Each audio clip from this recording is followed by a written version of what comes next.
Hello friends. So I was earlier talking about the literature started in the Sultanate period. So I explained the historical detail about how the Sultanate name came, right?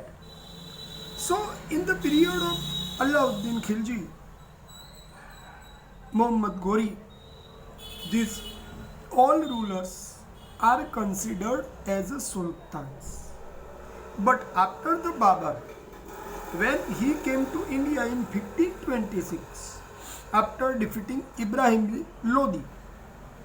By 1526 in India the rule of Mughals started. So that period is considered as Mughal period.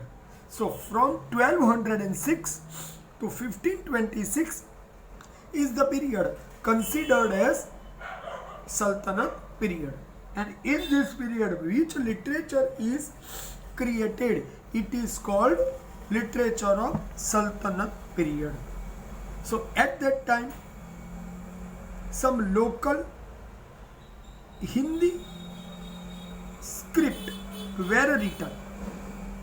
Khadi Bhasha, Khadi Boli and Brij Bhasha. See, Khadi Boli, Boli means dialect, the local language, and Brij Bhasha, the language which was used in the Vrindavan, Gokul and Mathura. It is called Brij Bhasha. Many devotional songs were written in Khadi Boli and Brij Bhasha. Almostly devotional songs was composed about Lord Krishna naturally. Many heroic poems and stories were composed in Rajasthani language. I earlier told that Rajasthani language is combination of Gujarati and Hindi. In Rajasthani work, the heroic works were written in Rajasthani language. The heroic works were written were known as Raso literature. So the three Rasos were written: Alha Raso, Udal Raso, and Bisal Dev Raso. The three Rasos, as the Prithviraj Raso we have earlier discussed. The Alha, Udal, and Bisal Dev Raso literatures were written. The another book. See, here we discussed first about Khadi Boli and Brij Bhasha. The second we discussed about Rajasthani literature. Now I am discussing about Awadhi literature. Awadhi is the dialect. But here the script is used as like the Hindi. So it is Devanagari script. In which script Hindi is written? It is a Devanagari script. Right?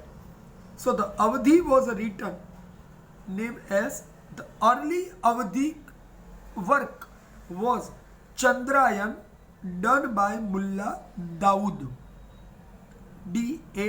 Daood. Here spelling is Dawood. Daood. Mullah Dawood. It is considered as oldest work of Awadhi language. So I use the word early Awadhi literature. Thereafter, some other Awadhi literature were also written. So in the Awadhi language, other literature like I want to say about Tulsidas.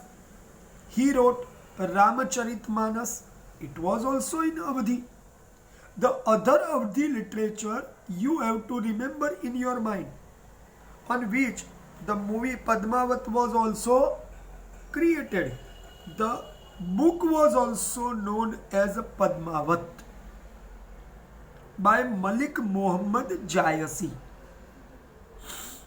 On the creation of Padmavat, the movie Padmavat was picturized. Remember. So here I discussed all Awadhi in a one combination. Repeatedly I am saying the early Awadhi literature was Chandrayan written by Mullah Dawood. The next Awadhi literature was Ramcharitmanas by Tulsidas. The another Awadhi literature I discussed just before, Padmavat by Malik Muhammad Ajaisi in Awadhi. Right? So these three books are considered as Awadhi literature. See, I am here discussing regional literature in a whole. Remember, okay, at that time the religious kings were giving more importance to the regional languages and literature. So, in those days, the Bhakti movement was taking place. Now you can ask me, what is the meaning of Bhakti movement? Emergence of lots of the followers of gods and goddesses in Hinduism are considered as Bhakti saints. As like the Narsi Mehta, as like the Kabir, as like the Rahim, as like the Tulsidas, as like the Mirabai. So many were there. And they have created so many works. As like Kabir wrote 2-line poems, it is called Doha. 2-line poetic work is called Doha. His work composed in a regional language Sadhu Khadi. Kabir's work was written in the regional language Sadhu Khadi, and his dohas are now part of folklore. Many people used to speak Kabir's doha when any ideological, philosophical talking or speeches are going on. In those days, many regional language like Bengali. In Bengali language, Ramayana was written by Krittivasa. In Bengali language, the Ramayana was written by Krittivasa. Religious poems were written by Chandidasa. Religious songs were written by Sant Chaitanya, who is one of the best preacher of Pushti Marga. Pushti Marga is following the Lord Krishna. Narsi Mehta had written Gujarati religious songs. Mirabai had written Gujarati and Hindi and Rajasthani devotional songs. Namadeva and Eknath both were from Maharashtra, so they had written Maharashtrian or Marathi linguistic devotional songs. So you understand, so many people had written their regional literature. One thing more, Kashmir, India's northern part region, was under the rule of Zainul Abidin in medieval period, and he supported some scholars who were able to translate Sanskrit work in Persian. So in his period in Kashmir, the independent translation of Mahabharata from Sanskrit to Persian was done in Kashmir, and Rajatarangini of Kalhan was translated in Persian in patronage or support of Zainul Abidin in Kashmir. Also, in South India, the great scholar king of Vijayanagara Empire, King Krishnadeva Raya, had patronaged, and he also composed so many works. He was a scholar, he was a musician, he was a dancer, he was a great warrior. He was a multi-dimensional personality. He had, by his own way, he composed Telugu and Sanskrit creation, Amukta He composed Amukta. In your book, it is written as Amukta Malyad, but actually is Amukta was written by Krishna Devaraya. So here you understand very well. I have explained all religious works in a one slot. Earlier we discussed about Sanskrit and Kannada literature. Then we discussed here about regional literature of medieval period. Now I am discussing here the Persian literature of Delhi Sultanate period. So as I am explaining, exact slot you remember. You read, you listen my talk, you listen my lecture as to remember as the Sanskrit of medieval, as the Kannada literature of medieval, as the regional literature. Regional literature starts by Khadi Boli and up to the Amukta Malyada, which I discussed, is absolutely regional literature.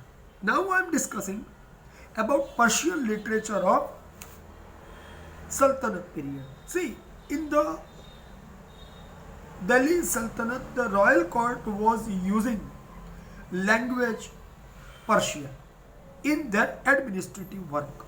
So many Persian words were added in our Hindi language, in our Indian languages, right?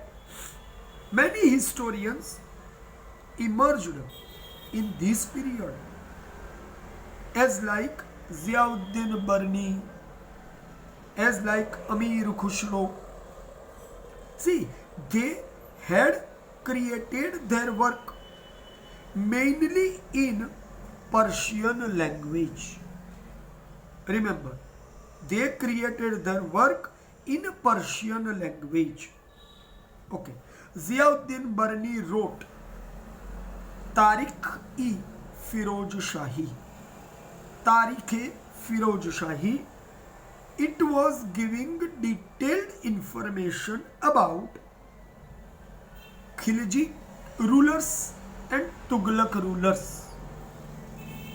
Right? Firoz Shah Tughlaq and Muhammad Tughlaq are well known. In Tughlaqs and in Khilji, Jalaluddin Khilji and Alauddin Khilji are well known. So their creation has worked very well. And it also he wrote one political work named as Fatwa-e Jahangiri. So remember here, Fatwa-e Jahangiri, actually it is wrongly pronounced in your book. It has to be Fatwa-e Jahandari. So you will write Fatwa-e Jahandari, not Fatwa-e Jahangiri. Fatwa means declaration, declaration of political orders is given in Fatwa-e Jahandari. Okay.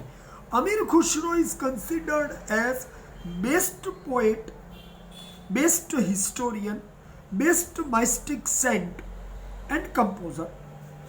He was a disciple of Nizamuddin Auliya and he wrote some poetic work.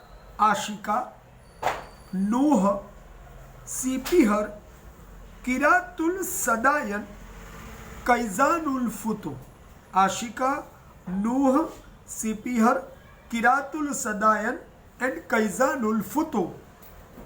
He had also considered India as earthly paradise, means paradise on the earth is India, as concerned and understood by Amir Khushro. He had written some double linguistic dohas, Hindi and Persian. His explanation written in Hindi and Persian combined is considered as Hindvi. He was saying Hindi in Delhi as a Hindvi, and he was considering it as his mother tongue. He composed many verses. Verses means doha, as I told earlier. And his process to create this kind of the work continued for longer period. Okay, here I discussed with you about creation in the Persian language. Means it is about Persian literature of Delhi Sultanate. Okay, my friends. So here I discussed today about these topics. Okay.